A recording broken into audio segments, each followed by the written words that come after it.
Hello everybody and welcome back to another new video on the channel. Today we're talking about the next episode of One Punch Man. I intended to do this video yesterday, but it was storming and my power went out a couple times because, you know, there was a lot of thunder and lightning going out. So I couldn't get it out yesterday, but now I'm doing it today. I'm going to try to get it out as soon as possible because I was busy all day doing a couple other things. But we're here to talk about One Punch Man episode 17, season 2, episode 5, and I was having a lot of expectations with this episode. I was wondering how well the fight was going to be with Garou versus Metal Bat, because I think Metal Bat is actually kind of awesome. So I was like, okay, what are they going to do with this fight? And, you know, unsurprisingly, they actually had a really good fight in this episode. The first half of the episode was really, really good because, you know, of course, the whole attack of the dragon, you know, threat level of with the giant centipede is still going on, and Metal Knight, back from season 1 into season 2, makes an appearance back in this episode, and he's fighting the centipede monster because Metal Bat wasn't fighting it originally, but now Garou shows up and now he's fighting him. And, you know, of course, they have their little fight, their little scuffle, and it looked really, really good. The direction and the animation for this first half of the episode, and the fight specifically, all looked really, really, really, really good. And it was over the top, as it always is with One Punch Man, and that's something you can always really appreciate with the series, is that whenever it wants to have over the top action, it really turns it up a notch, and it was really exciting. It was really invigorating. It was a lot of fun. It was a lot of fun to watch with Garou not having a weapon. He's using his hands, and Metal Bat has his Metal Bat.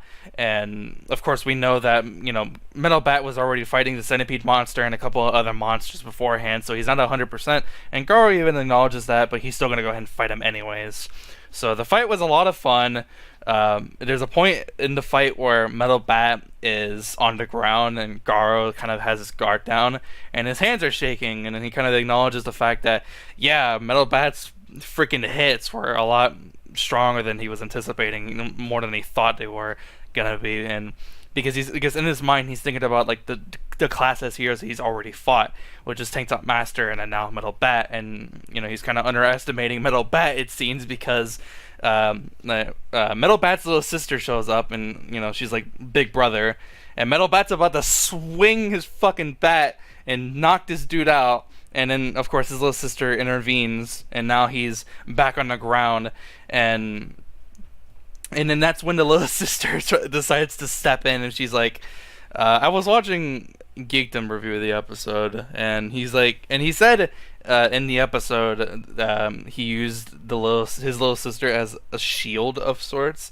and I was like, that's not what happened. Like, that's not what happened at all, and he wouldn't be the type of person to actually do that at all. He's not cowardly. What happened is that because she explains it in the episode that she so obviously stepped in, and Metal Bat, you know, lifted his bat up in front of his sisters as a sign of, yeah, he's going to defend her at all costs, right? Because that is his little sister. And she starts explaining to Garou that he needs to leave. And then Garou's like, why should I care about, like, whatever? And then she explains that my big brother, Onisan, said that he would never allow any danger or fights or whatever, you know, hero work, like, happen right in front of me. So for that reason, he now has to leave. And it almost seemed like Garou was gonna attack her for some reason, but he doesn't. He doesn't at all. He just scratches his head and then walks away. And then he's like, yeah, I guess you get to live for a little longer, Metal Bat. Whatever. And then that's when we get the perspective of the Monster Association. A couple of the other monster creatures were actually watching the fight, and of course they want to get in contact with Garou because, you know, obviously there are a lot of, you know, rumors and speculation and stories of this guy, a human, who is against the Hero Association, who's hunting heroes, the Hero Hunter, who calls himself a monster. So of course they want to get in contact with him, but Garou seems to not really care and just kind of dismisses them and doesn't really care. And then that's when we get into the second half of the episode. And before we get to that, that family that Metal Bat was supposed to look after for the day, I think they take like the kid and then they leave. And then the centipede also leaves as well. The giant centipede just goes away. They're listening to like some bird man creature. I actually have no idea what his name was, but as all that's happening, there are a couple other jump cuts that's going on throughout the second half of the episode, where there are these other monster creatures who are in different city districts, and they're all causing a ruckus and etc. And basically, what's going on? This is a little bit of direction issues that the episode had with where it was cutting and the cuts that happened in the episode, or rather, that's the same thing. But the episode cuts from the tournament with, Saitama disguised as Charanko and like what he's doing. A fight starts with one of the divisions, with one of the weaker, I guess that's what they were calling the weaker fights, or what's the word I'm looking for? Not opponents, but participants, right? Like some of the weaker people that are a part of the tournament, they have their fight, and then it does a cut where it does a couple of cuts where there are different districts, different city districts, where there are these other monster creatures that were all attacking different city districts all at the same time as the dragon level threat, the giant centipede, was going on. And that's my assumption. My assumption is that as all the cuts were going on with the episode, with the tournament, with Master Bang and Bomb and them looking for Garou and all these other creatures that are in different city districts and all that, my suspicion is that all this was happening at the same time, and that's what the episode was trying to get across with its direction in the second half. But it kind of does it in a confusing way, with too many plot threads that are going on.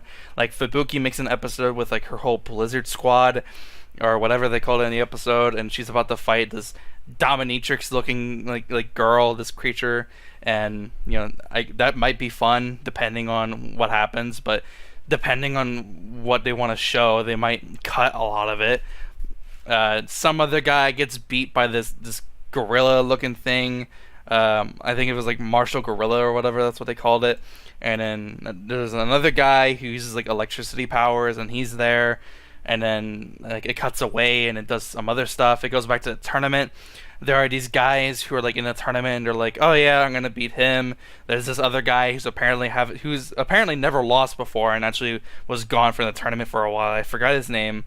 There's a lot of new characters introduced in this episode, with both monster creatures and new characters who are human.